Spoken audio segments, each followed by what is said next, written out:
And now I will turn to Secretary General. Mr. Secretary General, we look forward to hearing from you for your comments, and after you, we will turn to the President of the General Assembly. Thank you very much. Mr. President of the General Assembly, Mr. President of ECOSOC, Excellencies, ladies and gentlemen. This year's ECOSOC Forum comes at a pivotal time. We are in the final stretch of preparations for the 4th International Conference on Financing for Development in Seville. And we face some harsh truths. The harsh truth of donors pulling the plug on aid commitments and delivery at historic speed and scale. The harsh truth of trade barriers being erected at a dizzying pace.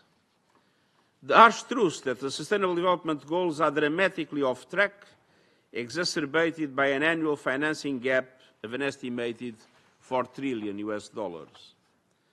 And the harsh truth of prohibitively high borrowing costs that are draining away public investments in everything from education and health systems to social protection, infrastructure, and the energy transition.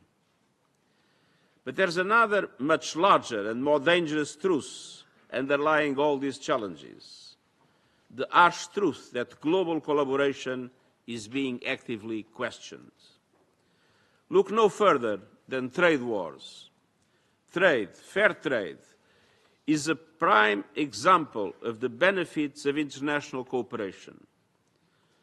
And trade barriers are a clear and present danger to the global economy and sustainable development, as demonstrated in recent sharply lower forecasts by the International Monetary Fund, UNCTAD, the World Trade Organization, and many others.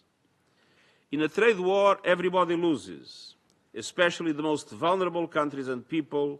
We are hit the hardest. Excellencies, against this turbulent background, we cannot let our financing for development ambitions get swept away. With just 5 years to reach the Sustainable Development Goals, we need to shift into overdrive.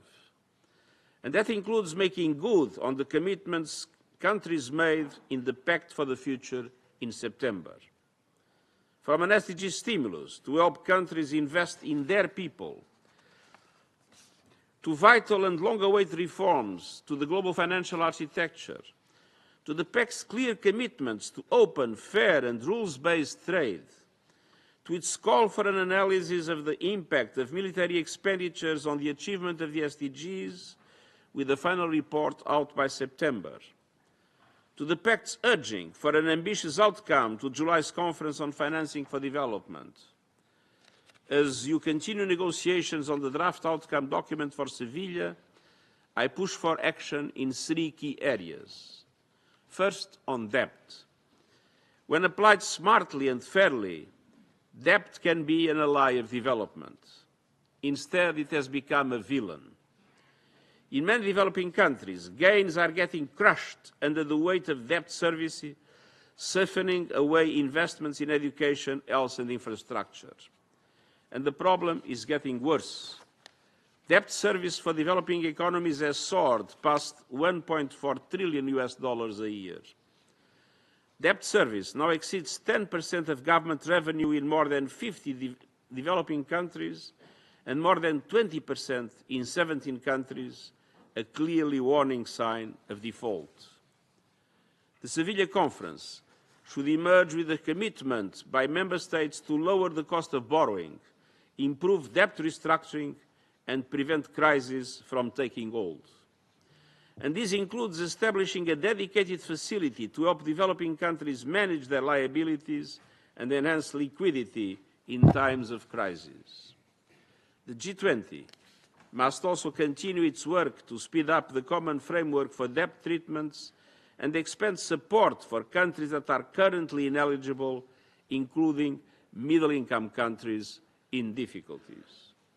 And credit ratings agencies need to rethink rating methodologies for drive up borrowing costs for developing countries.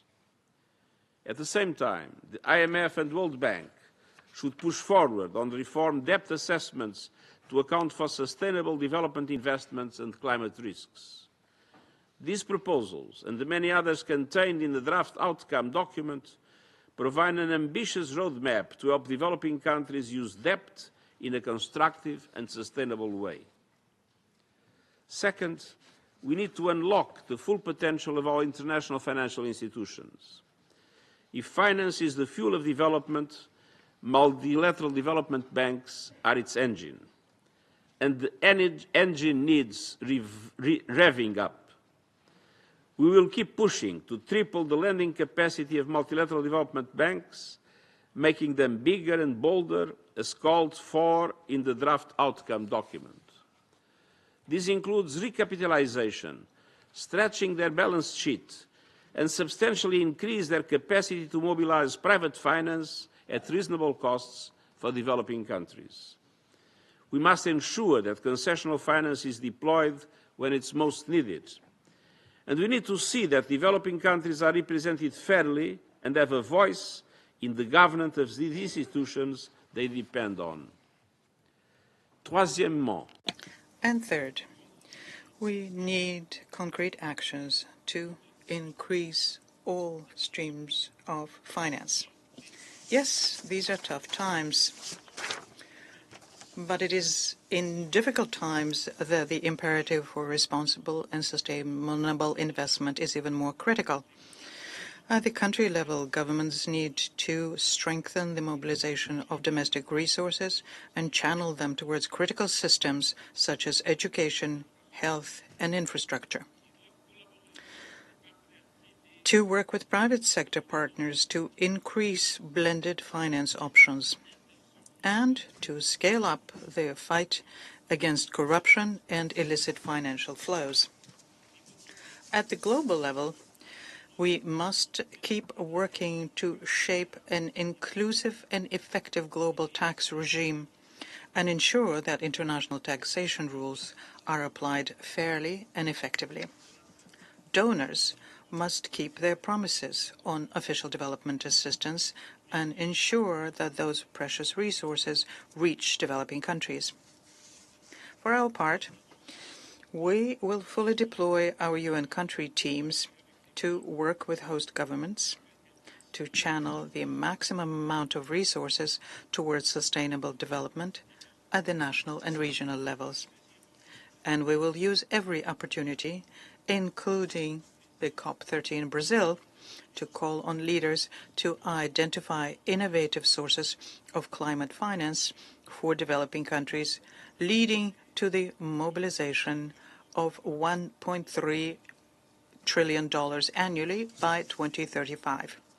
All this requires a focus on innovative sources of finance. Excellencies, in many ways, financing for development is integral to the future of the multilateral system. It's a matter of our conviction of the power of global solutions to global problems like poverty, hunger, and the climate crisis.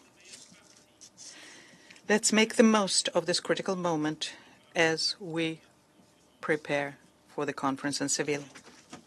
And let's keep our ambitions high and deliver for people and planet. I thank you. Merci beaucoup, Monsieur le Secrétaire général. Maintenant, je vais donner